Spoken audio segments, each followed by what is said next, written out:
সালাম আলাইকুম। English free hand রাইটিংয়ের কৌশল নিয়ে আজকে আলোচনা করব। বিসিএস পরীক্ষা যারা দিবেন তারা জানেন যে বিসিএস ইংলিশের সিলেবাসে ফ্রি হ্যান্ড রাইটিং ইংলিশের উপর কত মার্ক থাকে। বিসিএস ইংলিশে তো মোট 200 মার্ক। 200 মার্কের মধ্যে 120 মার্কই টোটালি ফ্রি হ্যান্ড রাইটিং ইংলিশের উপরে নির্ভর করে। কেমন করে এখানে একটা হিসাব দেওয়া আছে দেখেন। এসে রাইটিংয়ে 50, সামারি রাইটিংয়ে 20, লেটার রাইটিংয়ে 20, রিডিং কম্প্রিহেনশনে 30, এই মোট হচ্ছে 120। আর তাছাড়া ফ্রি হ্যান্ড রাইটিং ইংলিশ যখন শিখবেন তখন পাশাপাশি এই যে 25-25 ট্রান্সলেশনের এই 50 মার্কও পাবেন। তাহলে বাকি থাকছে 30 হচ্ছে গ্রামার। আসলে এই গ্রামারটা কিছুটা ট্রান্সলেশনে প্রভাব ফেলে এবং ফ্রি হ্যান্ড রাইটিংয়েও কিছুটা ট্রান্সলেশনে প্রভাব ফেলে। এই হচ্ছে 200 মার্কের হিসাব। এই কারণে ফ্রি হ্যান্ড রাইটিংয়ের গুরুত্ব অনেক অনেক বেশি। তো দেখা যাক ফ্রি হ্যান্ড রাইটিং কয়েকটি স্টেপ ফলো করলে অনেক সময় কাজে দেয়, ডেভেলপ করা যায়। স্বল্প সময় ফ্রি হ্যান্ড রাইটিংয়ে কী কী স্টেপ ফলো করলে ডেভেলপ করা যায় এগুলো একটু আলোচনা করব। ইনভার্সান নিয়ে আমি অলরেডি একটা ভিডিও করেছি এই চ্যানেলে, দেখলে পাবেন। আর যারা আপনার এই চ্যানেলটা এখনও সাবস্ক্রাইব করেননি করে নেবেন, পরবর্তীতে নোটিফিকেশান পাবেন। তাহলে দেখুন, ইনভার্সানটা হচ্ছে এখানে একটা উদাহরণ দিয়েছি দেখেন। ইনভার্সানটা আমরা নর্মালি যে একটা সেন্টেন্স গঠন করি, সাবজেক্টের পরে ভার্ব থাকে যেমন, আর ইনভার্সানটাতে ভার্বের সাবজেক্টের আগে ভার্ব থাকে।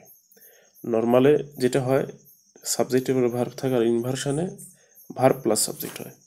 এখানে নর্মাল একটা সেন্টেন্স বলেছি দেখেন, আই নেভার ওয়েন্ট দেয়ার, আমি কখনো সেখানে যাইনি। এটা প্রথমে আই সাবজেক্ট, পরে ওয়েন্ট আসছে, সাবজেক্ট প্লাস ভার্ব হয়েছে।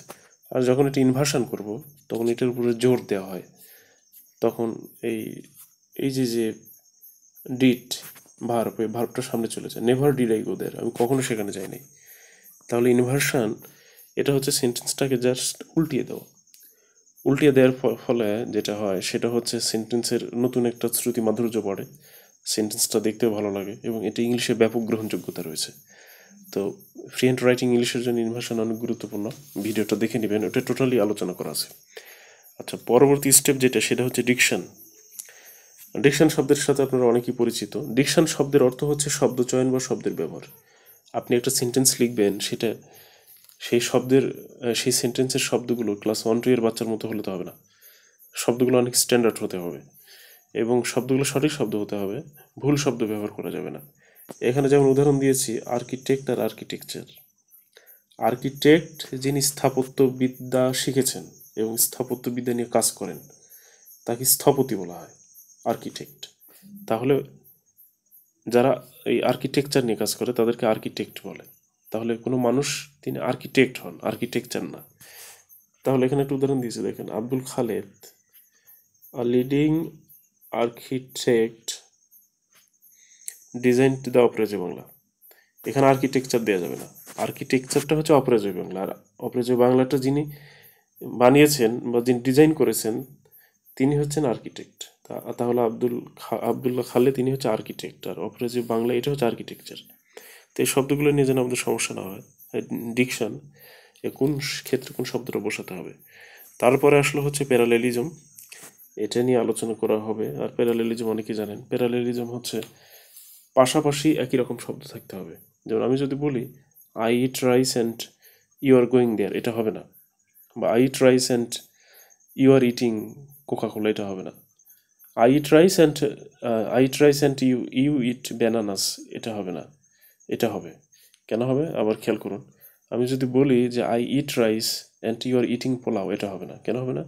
কারণ অ্যান্ডের আগে প্রেজেন্ট ইনডিফিনিট, পরে প্রেজেন্ট কন্টিনিউয়াস, পাশাপাশি একই রকম হতে হবে। আমি যদি বলি I eat rice and you eat biryani বা ইউ ইট পোলাও, এটা ঠিক আছে।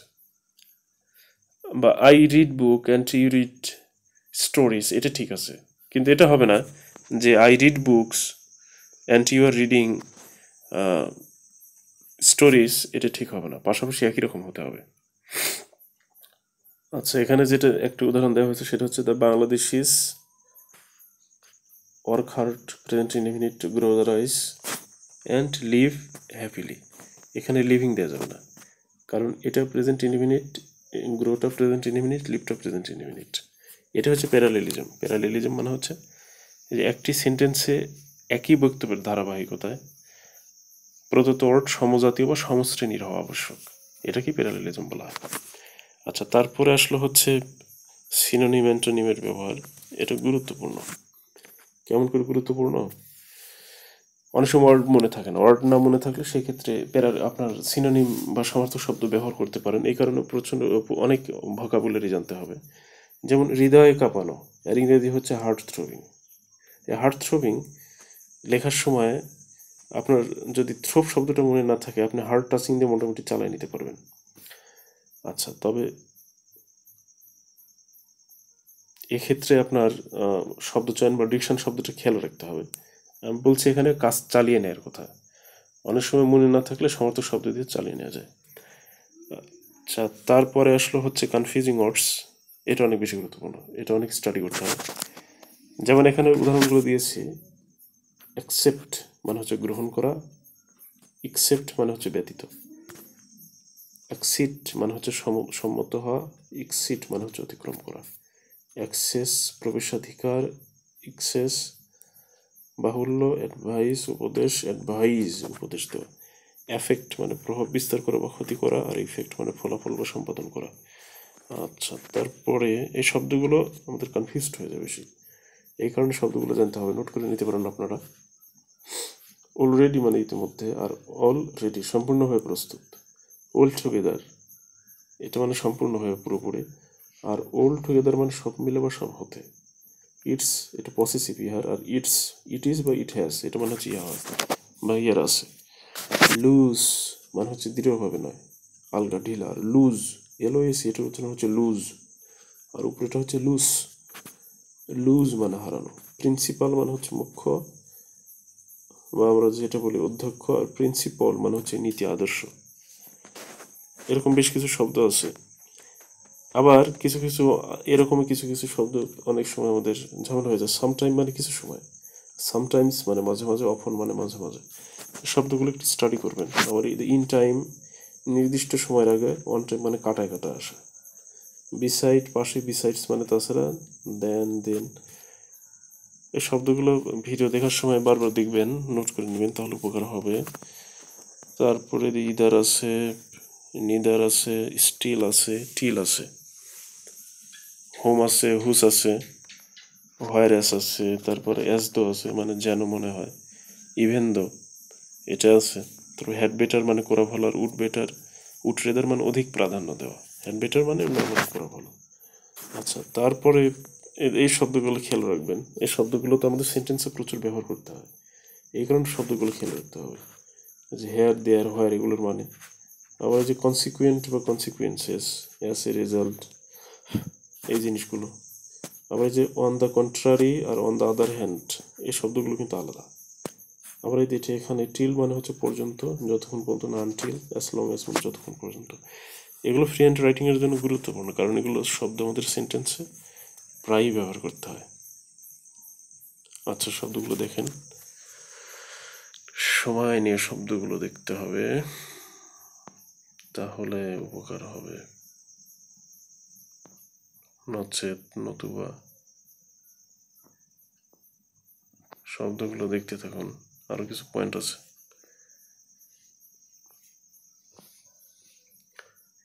যেহেতু, সেহেতু, যেন, আসিফ, তথাপি, ইয়েট, নেভারদিলেস, তবুও, তারপরে নেভারদিলেস, তারপরে হচ্ছে এই যে আছে হচ্ছে যদি না, লেস, যাতে না, লেস্ট, হাউএভার যাই হোক না কেন, হোয়াট এভার। এতই যে সো দ্যাট, আর দ্যাট মানে তো যে। অ্যাকর্ডিংলি, সিমিলারলি, শব্দগুলো গুরুত্বপূর্ণ। For example, for instance, such as. তারপর এটা খুবই গুরুত্বপূর্ণ, মনে রাখার মতো। Firstly, secondly, finally, last of all, above all. তো এদের রেদার মানে কি, দেয়ারফর মানে কি, এই জিনিসগুলো রিটেন ইংলিশে অনেক কাজে লাগে, এই কারণে শব্দগুলো আলাদা আলাদাভাবে মনে রাখতে হবে। তারপরে এই শব্দগুলো, জোড়াগুলো, এটাও খেয়াল রাখতে হবে। সো দ্যাট, এতই যে তে পারে না, এই শব্দগুলো যখন আপনি ট্রান্সলেশন করবেন সে সময় কাজে লাগবে। লেট অ্যালোন নো সোনার হ্যাট এই সেই। আচ্ছা, এখন এই পরিসংখ্যানটা একটু দেখুন আপনি, তাহলে আপনার কাজে লাগবে। যে একটা গবেষণায় দেখা গেছে যে আমাদের ফ্রি হ্যান্ড রাইটিংয়ের সময় বেশিরভাগ যে ক্ষেত্রে ভুল হয়, আমাদের জোন অফ এরর্স যেগুলো ক্ষেত্রে বেশি ভুল হয়, subject verb agreement, right from verb, appropriate preposition, syntax, spelling mistake, এই বিষয়গুলোতে ভুল হয়। তাই এই বিষয়গুলো একটু খেয়াল রাখতে হবে। আর পেপার পত্রিকা তো মাঝে মাঝে পড়তেই হবে, তাহলে ফ্রি হ্যান্ড রাইটিংয়ের অনেক ইমপ্রুভ হবে আশা করা যায়। তো যারা চ্যানেলটি সাবস্ক্রাইব করেননি করবেন, আর বাকি ভিডিওগুলো করা আছে সেগুলো দেখে নেবেন চ্যানেল থেকে। তো আশা করছি সবাই বুঝতে পারছেন।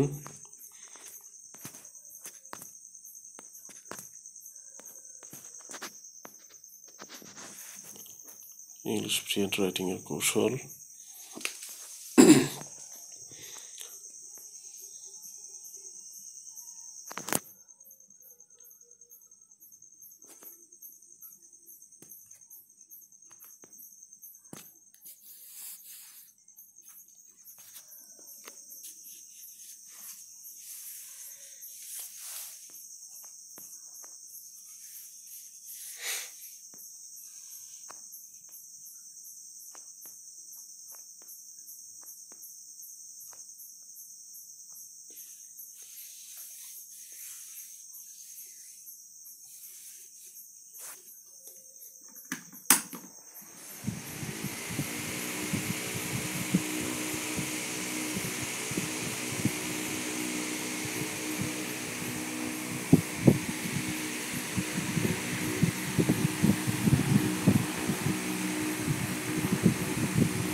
Tiny paradox.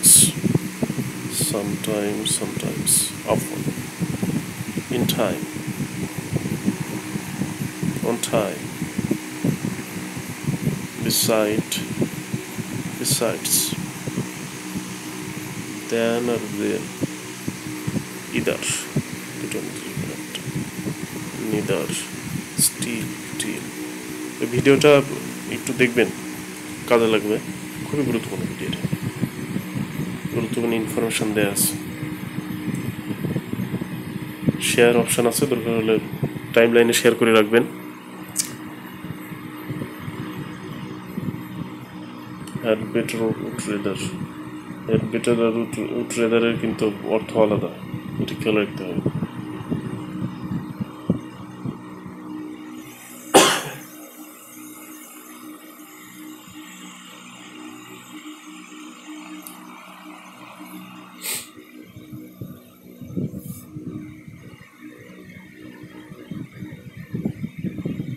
On the other hand, on the contrary, despite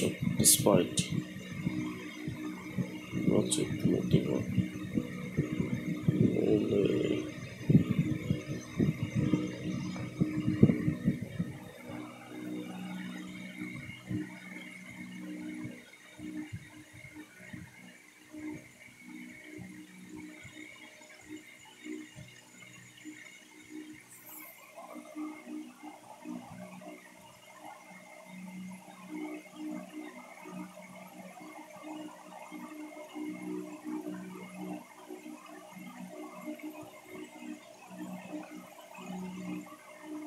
accordingly, similarly একটু বানান ভুল আছে এখানে।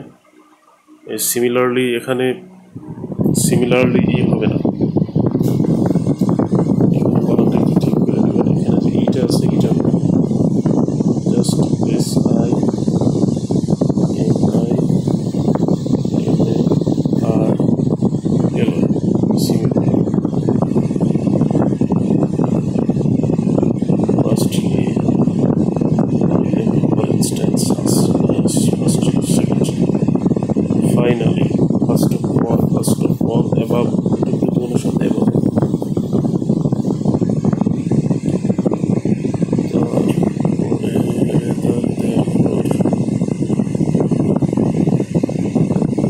লেদার মনে করো,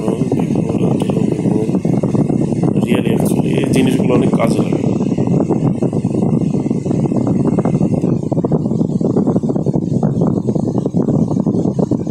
এখানে একটা কারেকশন আছে, ইনফ্যাক্ট এখানে আসলে একসাথে না লিখে ইনফ্যাক্ট আলাদা আলাদা in reality it's regard so that laser কোনো ব্যবহার রয়েছে।